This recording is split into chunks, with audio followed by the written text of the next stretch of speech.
গেল ঈদুল আজহায় তুফান সিনেমা দিয়ে দেশ বিদেশ মাতিয়েছেন ঢালিউড বাদশা শাকিব খান।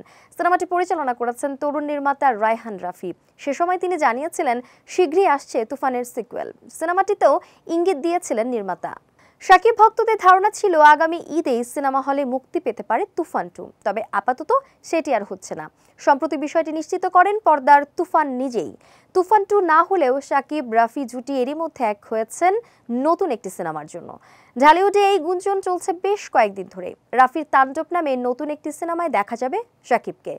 30 নভেম্বর বাংলাদেশ চলচ্চিত্র পরিচালক সমিতিতে সিনেমাটির নাম নিবন্ধিত হয়েছে বলেও নিশ্চিত করেছেন পরিচালক সমিতির মহাসচিব শাহিন সুমন। তিনি বলেন, শনিবার নতুন একটি সিনেমার নাম পরিচালক সমিতিতে নিবন্ধিত হয়েছে, যেটির নাম তাণ্ডব। সিনেমাটি পরিচালনা করবেন রায়হান রাফি। জানা যায়, অ্যাকশনধর্মী তাণ্ডব সিনেমা প্রযোজনা করছে আলফা আই SVF বাংলাদেশ। খুব শীঘ্রই সিনেমাটির অফিসিয়াল ঘোষণা আসার কথা রয়েছে, যদিও এই বিষয়ে এখনই কিছু বলতে চান না সিনেমার পরিচালক রাফি।